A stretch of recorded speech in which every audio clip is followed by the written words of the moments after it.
A psychoeducational assessment is a rich and valuable tool for educators, but at first glance, it may seem intimidating.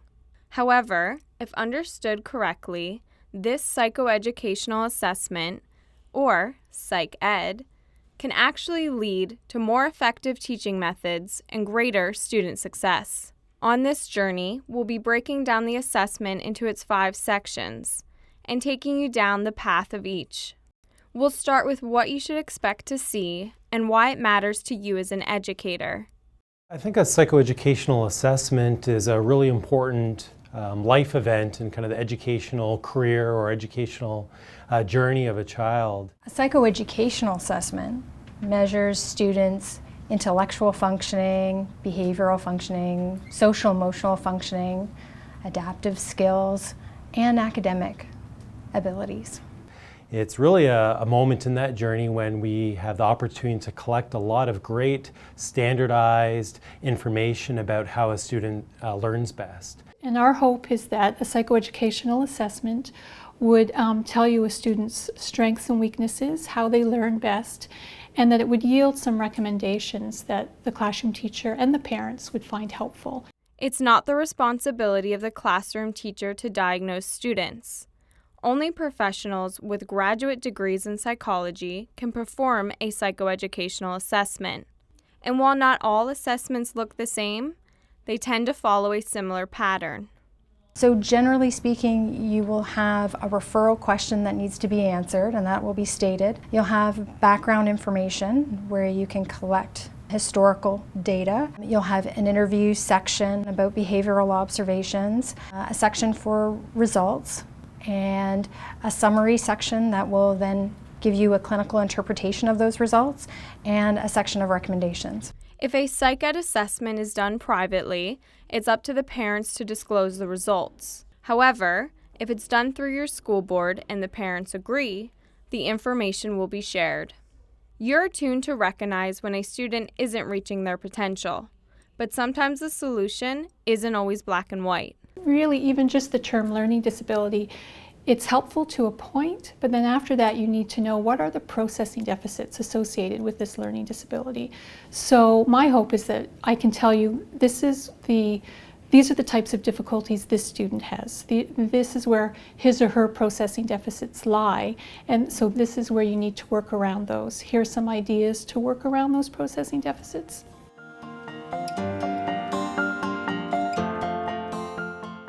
A psychoeducational assessment requires parent consent and typically starts with a referral from a teacher. And once they've sort of exhausted their bag of tricks and they're thinking, I think this is more complicated, that's when they would refer to me.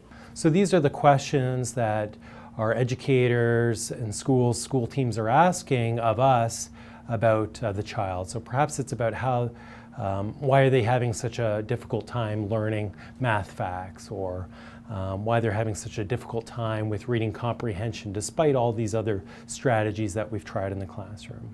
The referral and background section makes up the first of 5 assessment components in the report.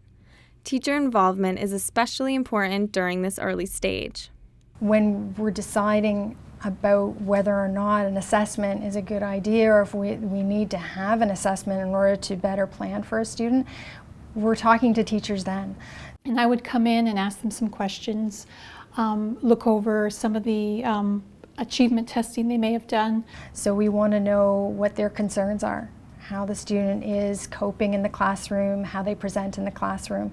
So we're getting their input at that point. In this section of the report, information about student health, developmental, and family history can be found, as well as previous successful education strategies and report cards. Really getting a flavor for, again, the things that have happened in their life before that may be important information for us to know as part of their formulation. And increasingly, we're trying to highlight the types of interventions and supports that we've implemented along the way. So perhaps they've participated in a program, perhaps focused on reading in grade 1 or grade 2. So what did that program look like? Did they make some of the expected gains that we would have thought through that type of program? And really importantly, how does their participation in success or perhaps lack of success in that program? How does that inform our understanding right now? A psychoeducational assessment can shed light on why a student struggles and provide realistic strategies for improvement. Knowing about where a student is coming from and other factors that may have an impact on their learning is extremely important in order to make an accurate diagnosis.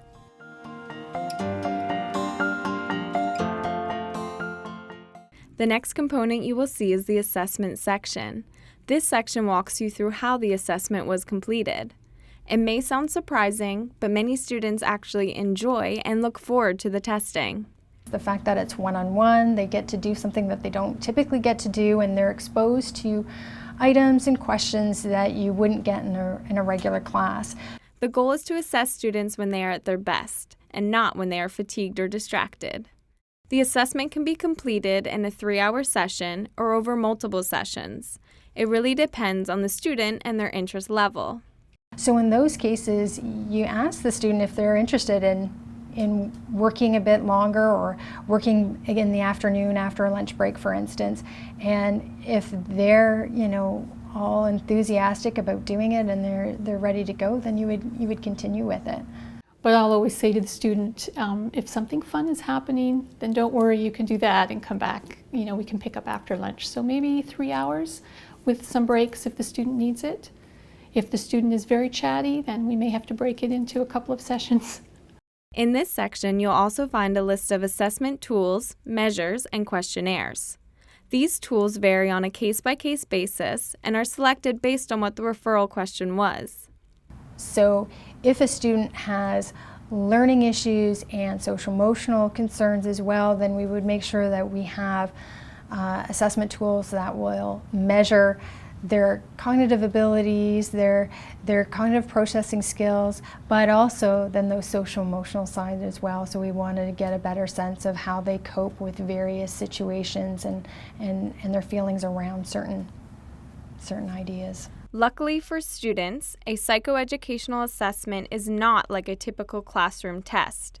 It doesn't require any studying beforehand. It's a challenging activity for the student and psychologist to tackle together. And then when I meet with a student, I say, I'm like a detective. I'm the lady that Mrs. Smith calls when she's working with the student and she says, Suzanne, this student, when you talk to the student, you can tell they're really smart, but then they're having trouble with math or with reading or something like that. So they call me in, and my job is to see if we can figure out what's going on. So I want to know what you know and what you don't know, and how you solve problems that you've never seen before. And then I take all of that information and I put it in a report for your mom and dad and your teachers. And our hope is that the report will help them help you better.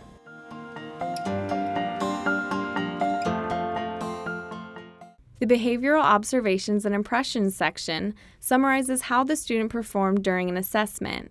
It includes things like their response style, attention span, and feelings towards the assessment. What does the student look like working one-on-one with someone? What are some of the behaviors that we might see? What are some of the impressions of the assessor around their strengths and needs? Were they impulsive with their response style, or were they more deliberate and thoughtful?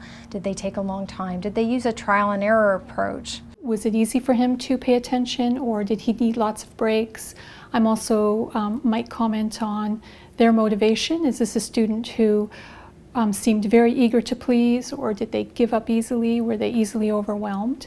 This section is crucial to the overall assessment because it determines the validity of the results. This is important because we need to know that we've got the absolute best out of the student. This assessment really does represent the child's intellectual functioning at this point in time. So if I felt like a student maybe was giving up easily, they were very nervous, I would stop and say, I don't want to put anything in my report that's not true, so I really need to know that this is the best you can do.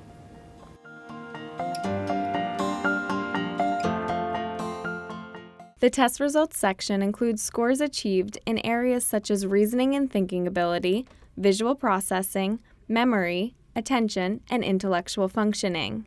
These results often display as standard scores, percentile ranks, or in descriptive terms, like above average or below average.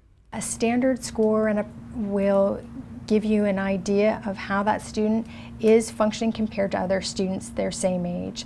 And the percentile rank tells you exactly where that ranking is. So for instance, if a student scores at the 25th percentile, that means if you had 100 students the same age as that student, they would score higher than 24 students, and about 75 would score higher than they did. And I think what's really unique, again, about this assessment compared to a lot of our perhaps opinions and perceptions is that it is standardized. We're comparing these students to other peers of the same age to really get a picture of really the variability in their strengths and their weaknesses that way. One possible outcome of an assessment is the diagnosis of a learning disability or learning disabilities. The first time you'll come across a diagnosis is in this section. Only a psychologist or psychological associate registered with the College of Psychologists can make that diagnosis, and 3 specific criteria need to be met. So we need to know that a child has at least average intelligence somewhere. Then we will identify a processing deficit or several processing deficits.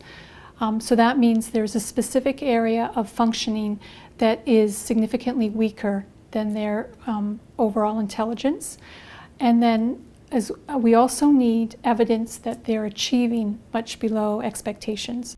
The interpretation portion of this section takes those scores one step further by telling teachers how the scores translate in a classroom setting. So when I look at the pattern of scores and I put everything together, what does that all mean, and what is that profile consistent with? Does it involve a diagnosis of any sort? And also, what do we do next? Again, we'll be talking about how we arrived at that diagnosis or that formulation. And again, really linking that back to what does that mean for this child moving forward in their education? What are the types of skills, strategies, really differentiate instruction methods we need to kind of call upon to best meet their needs?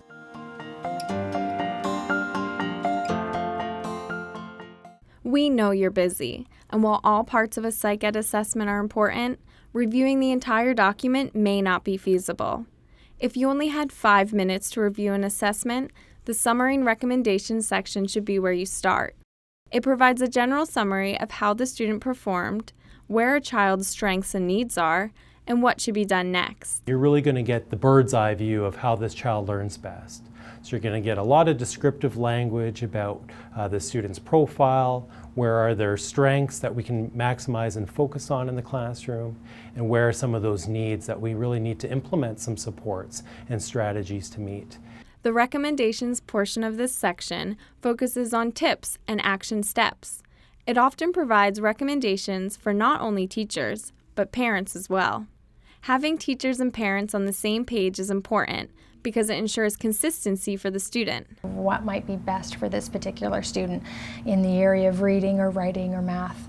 And it might also give you some ideas of how to tailor your lessons to help meet that student's needs. Perhaps we're thinking about text-to-speech type software that's doing that reading on the page or that passage back to the student so that they can focus on comprehension and taking meaning from what is on the page. Or potentially, maybe we're thinking about accommodations and assistive technology recommendations about speech to text. Perhaps we're using the students' verbal strengths to really help articulate their ideas and get that information and their ideas out onto the page or out onto the computer that way. It is up to the classroom teacher to use a psychoeducational assessment in their update of a child's individual education plan. Our hope is that once we've identified a student's strengths and weaknesses, that this information can be used to inform the individual education plan as well. So if the student's language skills aren't as well developed, then that's a student who may rely more heavily on visual stimuli to help them. So that ends up being really one of the big next steps, because those needs that the student has in order to access the curriculum need to be embedded back into the IEP. And so that with the IEP, then there becomes that obligation that those needs are going to be met.